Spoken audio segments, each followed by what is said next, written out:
नमस्कार मेरे प्यारे दोस्तों, कैसे हैं आप सभी। दोस्तों, आज फिर मैं एक नई कहानी लेकर आई हूँ जिसका टाइटल है मौत की डायरी। तो दोस्तों, मेरी ये कहानी सुनने के लिए मेरे चैनल को लाइक करें, शेयर करें और सब्सक्राइब करना ना भूलें। तो दोस्तों, शुरू करते हैं आज की कहानी मौत की डायरी पार्ट 1। दोस्तों, उस दिन मैं हमेशा की तरह पार्क में खेल रहा था, पर शाम बहुत हो गई थी, अंधेरा हो गया था, सारी सड़कों की लाइटें जल उठी। फिर भी मैं कुछ देर पार्क में रुकना चाहता था। मैं पार्क से जाने लगा, तभी मैंने कुछ गिरने की आवाज़ सुनी। मैंने पीछे मुड़कर देखा, एक किताब वहां गिरी थी, पर मैंने आसपास किसी को नहीं देखा। मैं उस किताब के पास गया। बहुत सी किताबें थीं, उस पर एक शैतान जैसा चेहरा और अजीब सा निशान बना हुआ था। उस किताब के चारों किनारों पर लाल मणि लगे थे, पर उनका रंग फीका पड़ चुका था और बीच में एक पीली रंग की मणि थी। मैं वापस जाने लगा। फिर पता नहीं क्या ख्याल आया, मैंने वापस जाकर उस किताब को उठा लिया। मैं उस किताब को घर ले गया। 8 बजे मैं अपने डेस्क पर पढ़ रहा था और उस किताब को मैंने उस डेस्क पर ही रखा था। मेरी नज़र बार बार उस किताब की तरफ जा रही थी। मैंने उस किताब को खोला। उस पर जो लिखा था, उतनी अजीब चीज़ें शायद ही मैंने कभी देखी थी। उस किताब के पहले पन्ने में कुछ अजीब तरह के नियम दर्ज थे, जैसे जिसके पास ये किताब होगी, सिर्फ वो ही इस किताब का मालिक होगा। इस किताब पर जिसका नाम लिखोगे, 1 घंटे के अंदर उसकी मौत निश्चित है। किताब का मालिक व्यक्ति की सोच पढ़ सकता है। अगर किताब के मालिक से किताब गुम गई तो उसकी मौत निश्चित है। गलत नाम लिखने पर व्यक्ति की मृत्यु नहीं होगी। नोट: यह किताब अपना मालिक खुद चुनता है। तभी उसके पीछे एक आवाज़ आती है, क्या हुआ, क्या सोच रहे हो तुम? तुम्हें नाम लिखना चाहिए? मैंने पीछे मुड़कर देखा। वहाँ कमरे के एक कोने में एक काली परछाई बैठी हुई थी। वह उठकर मेरे सामने आई। मैं उसे देखकर डर गया। उसकी आंखें बाहर निकली हुई थी। उसका चेहरा पूरा सफ़ेद हुआ पड़ा था और चेहरे पर एक बड़ी सी स्माइल थी। वह देखने में लगभग जोकर जैसा लग रहा था। उसने कहा, मेरा नाम रोमी है। तुम्हें इसके अंदर किसी का नाम लिखना चाहिए जिससे तुम नफरत करते हो या जिससे तुम्हें कोई खतरा हो। मैंने पूछा, क्या यह किताब तुम्हारी है? उसने कहा, अब ये तुम्हारी है। मैंने कहा, ये किताब मेरी नहीं है। अगर तुम्हारी है तो तुम ले जाओ। उसने कहा, अब ये तुम्हारी हो चुकी है, और वह बोलकर वहाँ से गायब हो गया। अगले दिन मैं शाम को बाजार जाने के लिए कार ड्राइव कर रहा था। मैंने देखा कि कुछ गुंडे एक बुजुर्ग औरत को परेशान कर रहे हैं और उसे उसके पैसे छीन रहे हैं। वह 4 लोग थे, इसलिए मैं कुछ नहीं कर पाया। मैं वहाँ से चला गया। उस रात को मैंने सोचा कि अगर यह किताब सच में इस तरह काम है तो मुझे इनमें नाम लिखना चाहिए। मैंने उन गुंडों में से एक आदमी का नाम लिखा जिसका नाम रोहन था। मुझे कुछ भी महसूस नहीं हुआ कि कुछ हुआ है। मैं सो गया। अगले दिन जब मैं स्कूल की तरफ जा रहा था, तब एक जगह बहुत भीड़ जमी थी। बहुत पुलिस वहां पर आई हुई थी। मैंने पास जाकर कि वहां पर रोहन की लाश है, एक गाड़ी दुर्घटना की वजह से मर चुका है। मैं देखकर चौंक गया और वहां से भागकर स्कूल चला गया। मुझे अब डर लग रहा था। मैं सोच रहा था कि कहीं मेरी वजह से उसकी मौत नहीं हुई हो। सारा दिन स्कूल में मेरा मन नहीं लगा। मैं बस जल्दी से घर जाना चाहता था। मैं अपने स्कूल की सीट पर बैठे खिड़की की तरफ देख रहा था। तभी मैंने देखा रोमी वहां आया।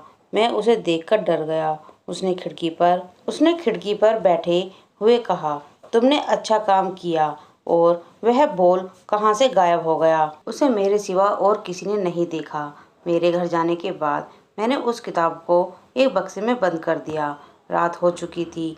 मैं फिर भी उसी किताब और उस दुर्घटना को सोचता रहा। तभी मेरी खिड़की पर रोमी आया। रोमी ने कहा, मैंने अपना काम बेखूबी किया। तुमने एक गुनहगार को सजा दी। तुम्हें आगे भी करते रहना चाहिए। मैंने गुस्से में कहा, अपनी किताब यहाँ से ले जाओ। रोमी ने एक अजीब सी मुस्कुराहट दी और वहाँ से चला गया। मुझे अब गुस्सा आ गया था। मैंने बक्से से किताब निकाली। मैंने बाकी 3 गुंडे का नाम उस किताब में लिख दिया।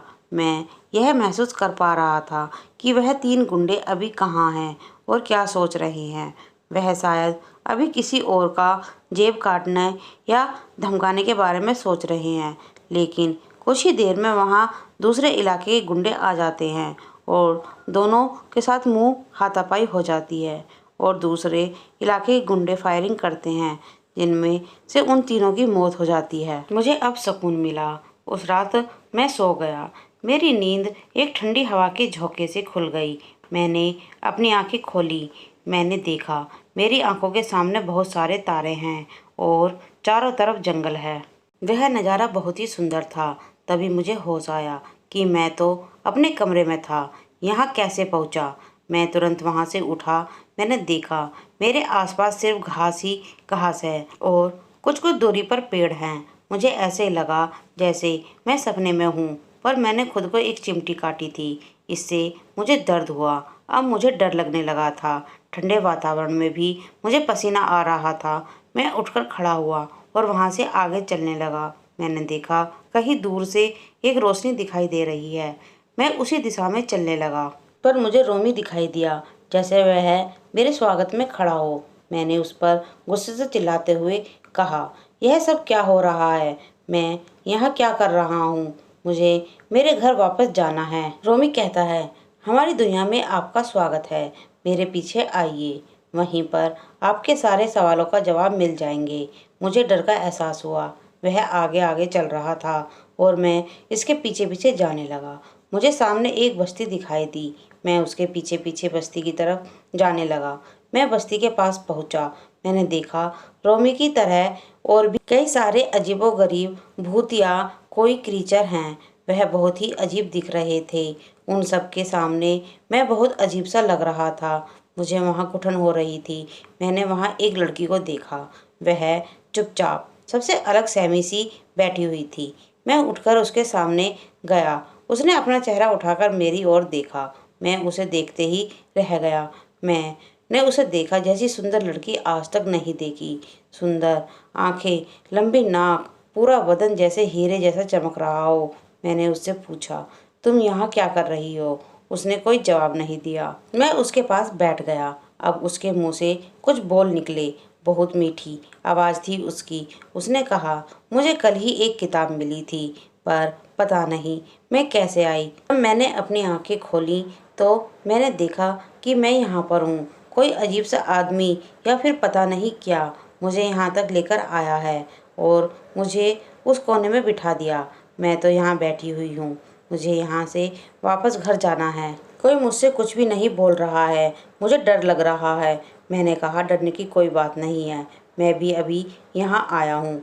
मैं चीज़ों को समझने की कोशिश कर रहा हूँ, पर मुझे कुछ समझ नहीं आ रहा। मैंने उससे पूछा, क्या तुम रोमी को जानती हो?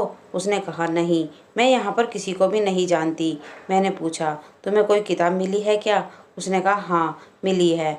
मैंने पूछा, तुम्हें वह किताब कहाँ से मिली? उसने कहा, मैं अपने स्कूल से घर की तरफ जा रही थी तब। मैंने कहा कि तुम यहाँ क्या कर रही हो? तुम यहाँ कैसे आई? किताब रास्ते पर मिली। मैंने कहा, यह किताब कैसी दिखती है? उसने कहा, यह किताब बहुत अजीब सी दिखती है। उसमें और कुछ अजीब से निशान बने हुए हैं। मैंने उससे पूछा, क्या उसमें कोई पत्थर लगे हुए हैं? उसने कहा, उसमें किसी भी तरह के पत्थर नहीं हैं। मैंने कहा, क्या तुमने उस किताब में किसी का नाम लिखा था? उसने कहा, नहीं, मैंने उस किताब में कुछ भी नहीं लिखा, बस मैंने कुछ नियम पढ़े हैं।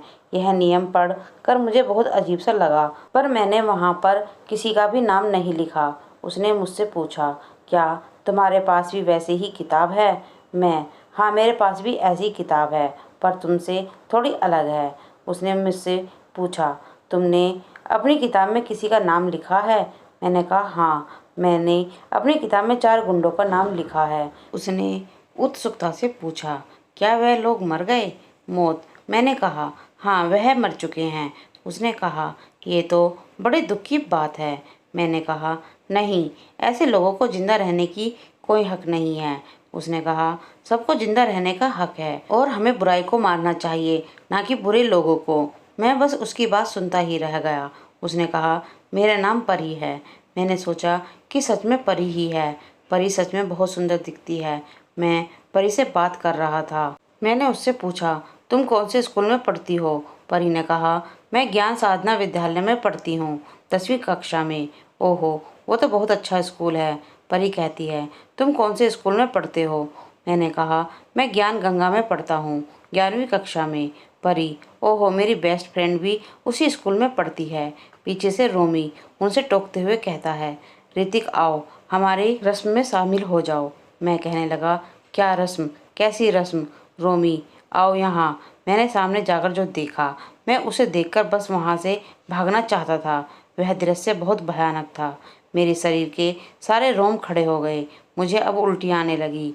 मैंने देखा, सामने किसी आदमी की लाश रखी हुई थी, जिसके जिस्म को सर से पांव तक बुरी तरह से किसी धारदार हथियार से काटा गया था। शरीर के हर अंग से खून बह रहा था। उसकी पेट की आंतड़ियां बाहर आ गई थीं। उसे देह के मांस का हर टुकड़ा वहाँ के भूत नोच नोच कर खा रहे थे। रोमी कहता है, आओ, इन्हीं की तरह तुम भी इस देह का मांस खाओ और हमें शामिल हो जाओ। मुझसे अब रहा नहीं गया। मैंने वहीं उल्टी कर दी। वह ठहरा हुआ एक भूत मुझ पर गुर्रा उठा।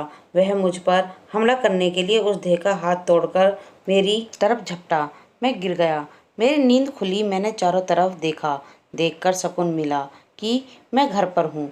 वह सिर्फ सपना था। उस दिन मेरे गले में एक भी निवाला नहीं उतरने वाला था। मैंने सीढ़ियों से नीचे उतरकर देखा, मेरे पापा टीवी देख रहे हैं।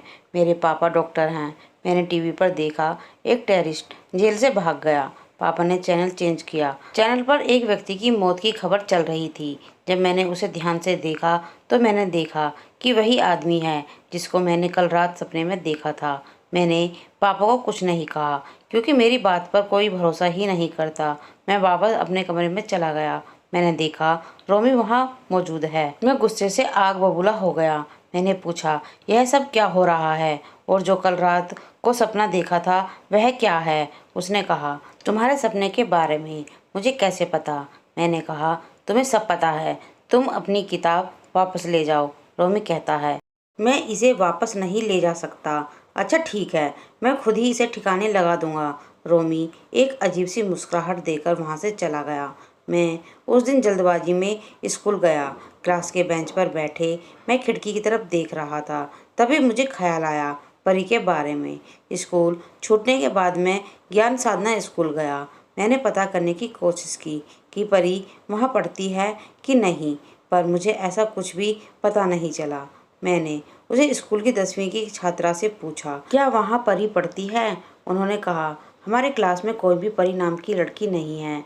मैंने सोचा वो मेरा सपना ही था, पर उस व्यक्ति का क्या जिसको मैंने देखा? वहाँ से घर चला गया। कुछ दिन ऐसे ही कट गए। एक दिन शाम को रोमी मेरे कमरे की खिड़की से अंदर दाखिल हुआ। मैंने रोमी से कहा, यह किताब अब तुम्हारी है। मैं इस किताब का मालिक होते हुए तुम्हें ये आदेश देता हूँ कि इस किताब को ले जाओ। रोमी मना नहीं कर पाया। रोमी कहने लगा, तुम्हें पता है कि अगर तुम किताब मुझे वापस कर दोगे तो तुम्हारी जान खतरे में है। मैंने कहा, हाँ मैं जानता हूँ, तुम चले जाओ। रोमी उस किताब को ले गया। 3-4 दिन ऐसे ही बीत गए, पर कुछ नहीं हुआ। पर एक दिन शाम को जब मैं टीवी देख रहा था तो वैसे मैं गाने सुन रहा था, पर वहाँ पर एडवर्टाइजमेंट आने की वजह से मैंने चैनल चेंज किया। मैंने न्यूज़ चैनल लगाया और मैंने देखा कि एक आदमी की मौत असाधारण तरीके से हुई है, ठीक वैसे ही जैसे मैंने उस रात सपने में देखा था। मेरे दिमाग में खटक गया कि मैंने दोनों किताब दे दी थी, तो अभी मौत किससे कैसे हो रही है। पुलिस स्टेशन जाने लगा यह जानने के लिए कि जो असाधारण दुर्घटना है वह कैसे हुई। मैंने अपनी गाड़ी ली और पुलिस स्टेशन की ओर जाने लगा। मेरी गाड़ी किसी ट्रक के सामने आते आते बची। मुझे समझने में देर नहीं थी कि कुछ तो है जो मुझे रोक रहा है। इससे पुलिस स्टेशन पहुंचा। मैंने पुलिस से रिक्वेस्ट की कि मुझे उस असाधारण मौत की फाइल दिखाएं। उन्होंने कहा, यह गुप्त है, इन्हें हम नहीं दिखा सकते। मैंने कहा, मेरे पापा डॉक्टर हैं, प्लीज़ आप मुझे ये दिखाइए। उन्होंने वह फाइल दिखाई। मैंने देखा यह सारी की सारी लाशें वैसे ही थीं जैसे मैंने उसे सपने में देखा था, आधी खाई हुई, पूरे जिस्म में जख्म थे। रिपोर्ट में लिखा था कि उसे किसी जानवर ने खाया है। यह सारी जितनी भी लाशें थीं सब जंगल से बरामद हुई, पहाड़ के पीछे वाले जंगल से बरामद हुई हैं। बस अभी इतनी इन्फॉर्मेशन थी, इसलिए मैं वापस आ गया। शेष मिठाई लेकर घर पहुंचा। मैं डायरी लेकर घर पहुंचा। मेरे घर पर मेरे पापा नहीं थे। मैं अपने कमरे में गया। मैंने देखा मेरे कमरे में रूम में मेरा इंतज़ार कर रहा है। मैं उसे देखकर चौंक गया। मैंने उससे पूछा, तुम मेरे कमरे में क्या कर रहे हो? रोमी कहने लगा, पहले बताओ तुम कहाँ थे?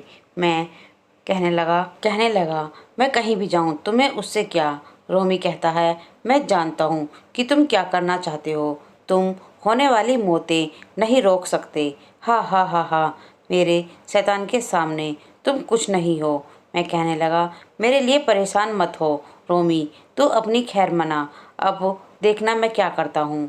रोमी गुस्से में गुर्राया, अगले ही पल हंसने लगा। रोमी कहता है, शायद तुम्हें परी की चिंता नहीं है। मैं कहने लगा, परी का असली दुनिया में कोई अस्तित्व नहीं है। रोमी कहता है, तुम गलत हो, बचा सकते हो तो बचा लो अपनी परी को। ये कहते हुए रोमी गायब हो गया। मुझे नीचे से कुछ आवाज़ आने लगी। मैं तुरंत दौड़कर नीचे गया।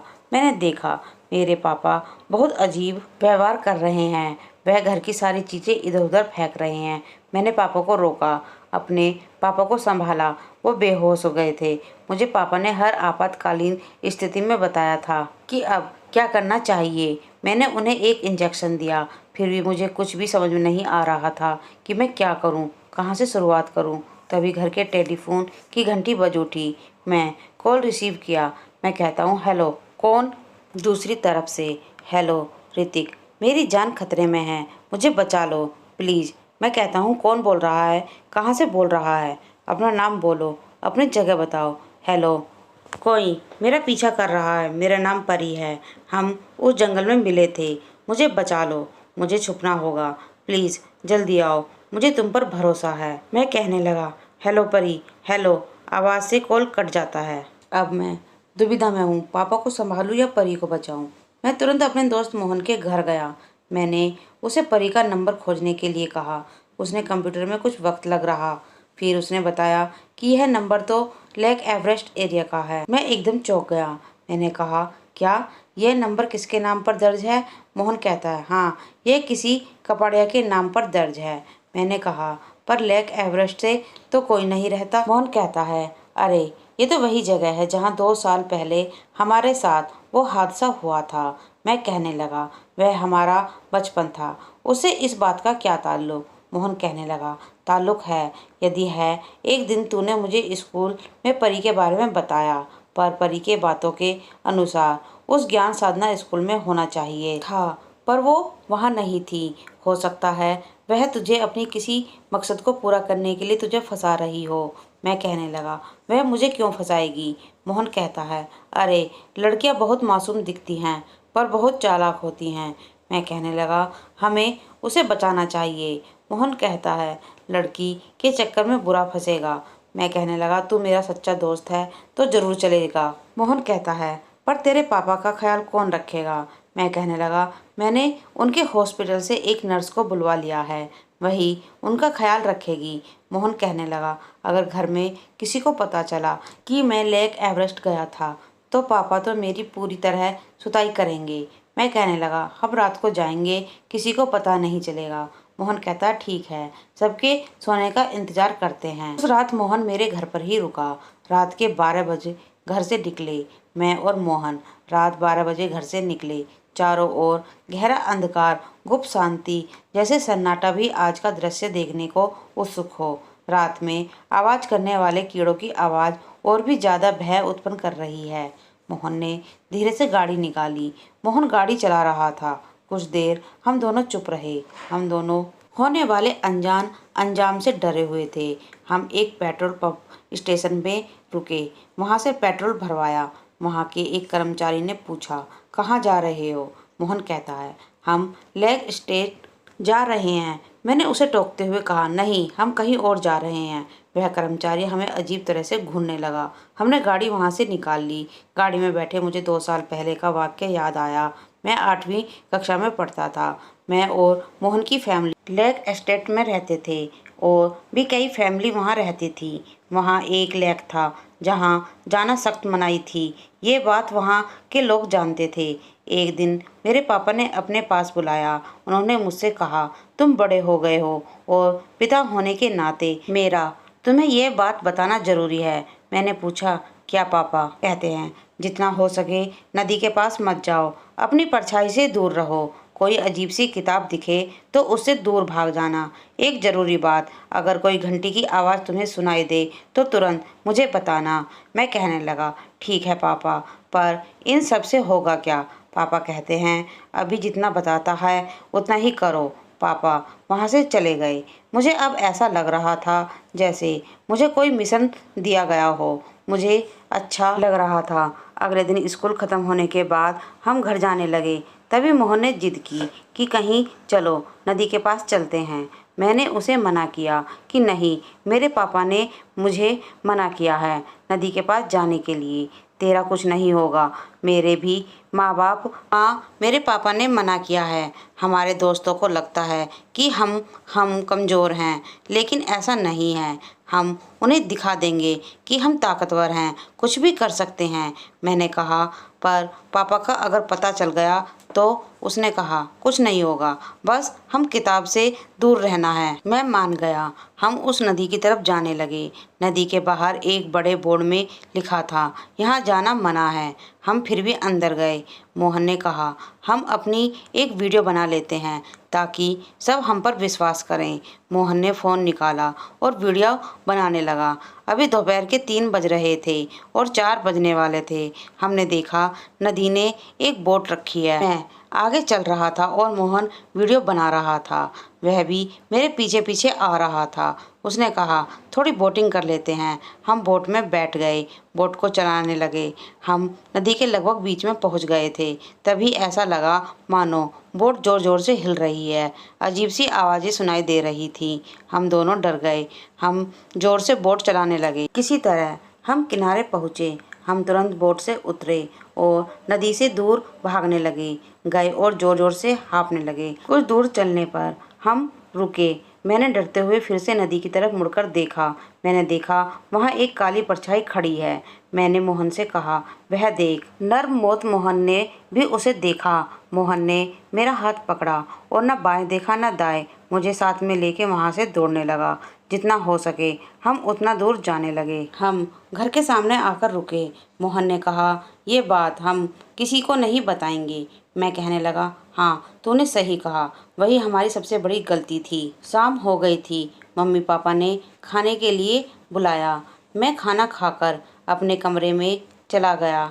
मेरे कमरे में मेरी मम्मी आई। उन्होंने मुझसे पूछा कि तुम्हें कोई तकलीफ़ है, तुमने खाना सही से नहीं खाया। मैंने कहा, मैं ठीक हूँ माँ। शुभ रात्रि बोलकर वहाँ से चली गई। मैंने सारी रात उसी एक्सीडेंट के बारे में सोच रहा था। आंखों में हल्की सी नींद आई और मैं नींद के आगोश में चला गया। नींद बहुत गहरी थी। कुछ देर बाद एक कान के पास हल्की सी हवा बहने लगी। मुझे ऐसा लगा कोई मेरे कानों में फूंक मार रहा है, लेकिन मेरी नींद इतनी गहरी थी कि मैं आंखें खोलकर देखना भी नहीं चाहता था। ठंडी हवा ज़्यादा तेज़ी से चलने लगी। मैंने बिस्तर से उठकर खिड़की बंद कर दी। मैं वापस अपने बिस्तर पर सोने लगा। तभी मुझे वही आवाज़ सुनाई दी जब वह नदी के पास सुनाई नहीं दी थी। मैं आजू बाजू देखने लगा, कहीं वह परछाई तो यहाँ नहीं आ गई। मैंने देखा मेरे कमरे में कोई नहीं है। सुबह हुई। मैंने खिड़की खोलकर देखी, बाहर जोरों की बारिश हो रही थी। तो दोस्तों, मेरी ये कहानी यहीं समाप्त होती है। आपको ये कहानी कैसी लग रही है कमेंट में लिखकर ज़रूर बताएं। धन्यवाद।